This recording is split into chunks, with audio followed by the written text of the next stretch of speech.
সেটি তারা ব্যর্থতায় পর্যবসিত হয়েছে এবং দেখা যাচ্ছে যে ডাকসু নির্বাচনে তারা ডাকসুর দায়িত্ব পালন না করে তারা বিভিন্ন সময় কিন্তু ব্যক্তিগত পারিবারিক জীবনে ব্যস্ত থাকছে। ক্যাম্পাসে দেখেনি, হঠাৎ করে তিনি যে এখনো বেঁচে আছেন সেটি প্রমাণ করতে তিনি এক ভয়ঙ্কর মিথ্যাচার করেছেন যে বাংলাদেশ জাতীয়তাবাদী ছাত্রদলের নেতাকর্মীরা বা শিক্ষার্থীরা তারা নাকি 5ই আগস্ট রাতে ঢাকা বিশ্ববিদ্যালয়ের হলগুলো দখল করতে চেয়েছিল। কিন্তু আপনারা দেখেছেন এই একই মিথ্যাচার করে কিন্তু তারা ডাকসু নির্বাচনের সময়ও ছাত্রদলকে শিক্ষার্থীদের মুখোমুখি দাঁড় করিয়েছিল এটা বলে যে বিএনপি যদি রাষ্ট্রীয় ক্ষমতায় যায় সেক্ষেত্রে 12ই ফেব্রুয়ারি যে নির্বাচন হবে সেই নির্বাচনের রাতে ছাত্রদল নেতাকর্মীরা সমগ্র হলগুলো দখল করে নেবে। কিন্তু আপনারা দেখছেন যে 12ই ফেব্রুয়ারি জাতীয় নির্বাচনে বিএনপির সংখ্যাগরিষ্ঠতা লাভের পরেও আজকে 3.5 মাস পেরিয়ে গেছে কিন্তু কোনো হলে কিন্তু এই ধরনের কোনো অনাকাঙ্ক্ষিত ঘটনা ঘটেনি, বরং প্রত্যেকটি হলে ছাত্রদলের নেতৃবৃন্দ সহ সকল অন্যান্য যে ক্রিয়াশীল ছাত্র সংগঠন রয়েছে তাদের একটি শান্তিপূর্ণ সহাবস্থান সেখানে কিন্তু লক্ষ্য করা যাচ্ছে। কিন্তু আমরা বারবার দেখছি যে আমরা আসলে আমাদের মাঝে মধ্যে হতাশাগ্রস্ত হয়ে যাচ্ছে, আমাদের মাঝে মধ্যে আমরা মানে দ্বিধায় পড়ে যাচ্ছি যে কাদের সাথে আমরা রাজনীতি করছি। 5ই আগস্টের পরে তো আমরা ভেবেছিলাম যে ছাত্রলীগ বিতাড়িত হয়েছে, এখন একটি সুস্থ সুন্দর বাংলাদেশে আমরা একটি গণতান্ত্রিক বাংলাদেশ বিনির্মাণ করব, একসাথে ঐক্যবদ্ধভাবে আমরা রাজনীতি করবো, বাংলাদেশকে সামনের দিকে এগিয়ে নিয়ে যাব। কিন্তু আমরা দেখছি বাংলাদেশ যখনই সামনের দিকে এগিয়ে যাচ্ছে ঠিক তো সেই সময় একদল ভয়ঙ্কর মিথ্যাচারিতা করে সমাজে ফিতনা ফ্যাসাদ তৈরি করতে যাচ্ছে, বিশেষ করে ক্যাম্পাসগুলোকে তারা অস্থিতিশীল করতে যাচ্ছে।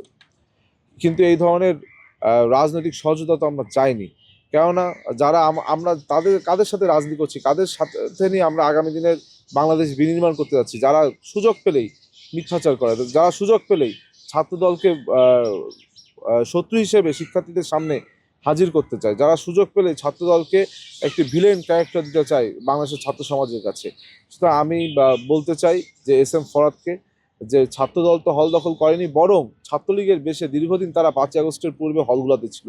আমি আমার ব্যক্তিগত একটি কাহিনী শেয়ার করি। আমি যখন 5ই আগস্টের পর 6ই আগস্ট হলে আসলাম, আমি হলের বৈধ শিক্ষার্থী হিসেবে হলে উঠতে গেলাম, তখন কিছু সংখ্যক শিক্ষার্থী তারা ওইখানে বললো আমরা সাধারণ শিক্ষার্থী, আপনি এখন হলে উঠতে পারবেন না। আমি তাদেরকে আমার হলের বৈধ আইডি কার্ড দেখালাম যে আমি কেন উঠতে পারবো না। তারা বলছে যে আপনার হলের বৈধ আইডি কার্ড আছে ঠিকই, কিন্তু উঠতে হলে আপনাকে এখন আবার নতুন করে অ্যাপ্লিকেশন করতে হবে, ভাইবা দিতে হবে, তারপর উঠতে হবে। আমি তাদেরকে প্রশ্ন ছুড়ে দিলাম যে তাহলে আপনারা এখনো কেন আছেন?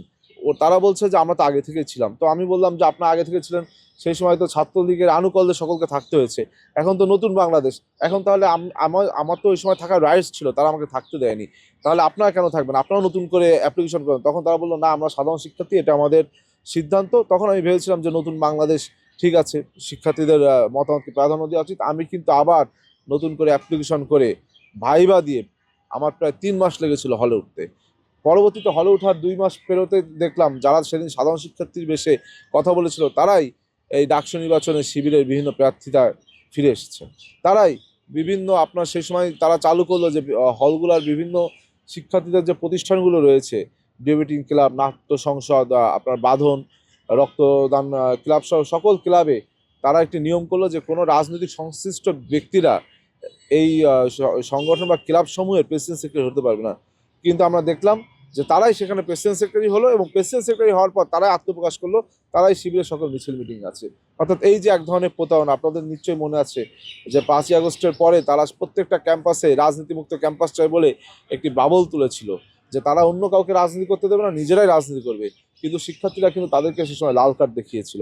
আজকে ঠিক একই সময় ডাকসু যখন ব্যর্থতায় পর্যবসিত, ডাকসু যখন শিক্ষার্থী কল্যাণমূলক কোনো কাজ করতে পারছে না, কোনো দৃশ্যমান কোনো উন্নয়ন ক্যাম্পাসে দেখাতে পারছে না, ক্যাম্পাসে আজ থেকে 8 মাস আগে যেরকম শিক্ষার্থীদের নিরাপদ খাদ্যের সংকট ছিল, শিক্ষার্থীদের নিরাপদ আপনার আবাসস্থলের সমস্যা ছিল, শিক্ষার্থীদের যেরকম আপনার ক্লাসগুলোতে বিভিন্ন ধরনের অবস্ট্যাকলস ছিল, বিভিন্ন ধরনের আপনার বিভিন্ন ধরনের যে ল্যাকিংসগুলো ছিল সেগুলো কিন্তু আজও আছে। আজও ঢাকা বিশ্ববিদ্যালয়ের মেয়েদের হলগুলোতে অনেক হলে মেয়েরা এখনও ফ্যান সুবিধা পায় না। কিন্তু আপনারা দেখেছেন যে আমাদের তো একটি মসজিদ ছিল, সেই মসজিদের ভিতর তারা নতুন করে ইনোভেশন করেছে, এটিকে আমি সম্মান জানাই। তারা কিন্তু আমার কথা হচ্ছে যে আমার নেসেসিটি কোনটা আর আমার লাক্সারি কোনটা। আমার মসজিদ ছিল, মসজিদের ভিতর ফ্যান ছিল, সেখানে এসি লাগানো, অথবা ডাকসু ভবন ছিল, ডাকসু ভবনে ফ্যান ছিল, সেখানে এসি লাগানো, এটা আমার কাছে লাক্সারি। কিন্তু আমার যে হলগুলোতে ঢাকা বিশ্ববিদ্যালয়ের শিক্ষার্থীরা রয়েছে যে হলে ফ্যান নেই, সেটি আমার নেসেসিটি।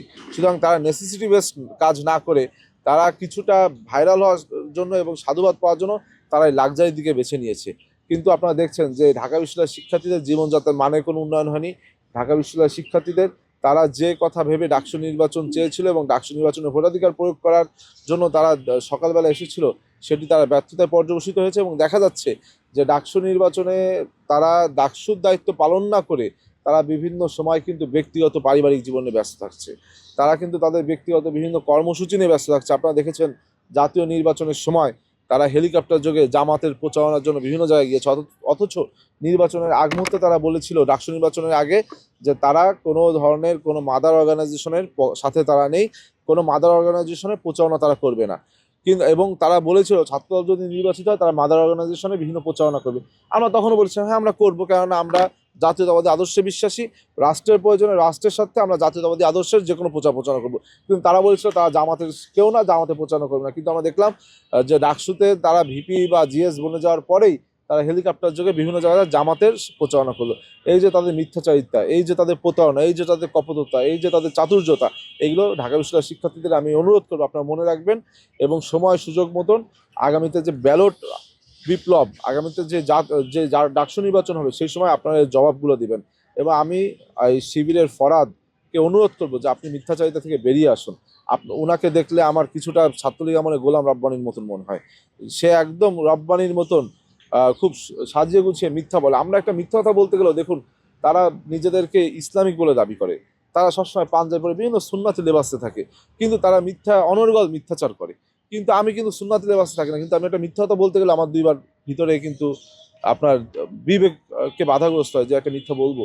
কিন্তু তারা কি সুন্দর করে মিথ্যা কথা বলে। আমি বলবো যে তার এই বক্তব্যের জন্য ঢাকা বিশ্ববিদ্যালয়ের শিক্ষার্থীদের কাছে ক্ষমা চাওয়া উচিত, ছাত্র দলের কাছে ক্ষমা চাওয়া উচিত যে কেন তিনি এই মিথ্যাচার করলেন। কেননা ছাত্রদল একটি সুন্দর ক্যাম্পাস নির্মাণের জন্য বদ্ধপরিকর। ছাত্রদল 5ই আগস্টের পর থেকে আজ পর্যন্ত শিক্ষার্থীদের কল্যাণে যা কিছু করার তার চেষ্টা অব্যাহত রেখেছে। এবং পূর্বের যে অপসংস্কৃতি ছিল, অপরাজনীতি ছিল, যে ছাত্রলীগের রাজনীতি ছিল, এবং ছাত্রলীগের ভিতর থেকে ছাত্রলীগ নেতারা আজকে যারা শিবির হিসেবে আত্মপ্রকাশ করেছে তারাই সে অপরাজনীতি অব্যাহত রাখছে।